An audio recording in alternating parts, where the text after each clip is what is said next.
Tu prends la pole position Ouais. à Macao. Et je gagne la première course. Exactement, tu gagnes la première course, donc, mais tu termines 6e. Je termine 6e en Qu'est-ce qui larmes. s'est passé? Raconte-nous. Ce qui s'est passé, tout se passe bien. Fais la qualif, le samedi, je gagne la course. Le samedi, j'ai un coup de fil du Renault Driver Development qui me disent « Ah Loïc, il faudrait qu'on regarde pour tes billets d'avion parce qu'on aimerait te faire monter dans la F1 et pour faire des tests à Silverstone. » Ok, la journée se passe. Dimanche, départ. En F3, à l'époque, on a une sorte de frein à main. T'as un câble dans la voiture que tu tires. Ça te fait une sorte de frein à main. Tu vois, ça bloque les freins. Comme ça, tu peux préloader. Donc toi, t'es sur gaz, embrayage, et t'es sur ton frein à main. Et en fait, quand les feux rouges partent, tu lâches le câble et puis tu décolles. Je vois là, le premier feu rouge qui s'allume. T'as plus le droit de bouger sur la grille jusqu'au moment où les lumières s'éteignent. En fait, je suis mal mis avec ce câble, tu vois, je me suis mal positionné et je tourne ma main et le truc me glisse entre les doigts. Et donc, lâche le frein à main. Moi, j'avais déjà en fait préloadé un petit peu et je bouge. Je reprends le départ.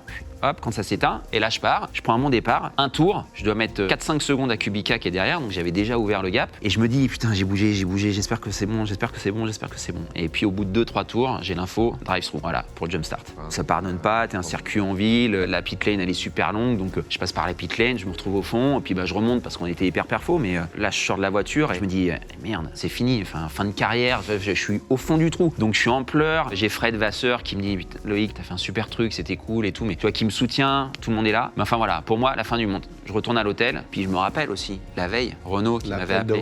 Plus de contact, plus d'image. Bizarre. Bon, puis je les rappelle, rien. Donc finalement, j'y vais pas, je reste sur mon billet d'avion qui était prévu. Et en fait, je me rends compte que Lucas Di Grassi, c'est lui qui gagne la course, c'est lui qui est parti faire les tests là-bas. Tu rates Macao, Et donc, la F1, t'as plus de son, plus d'image. Donc ouais, là t'es dans un moment dur, quoi.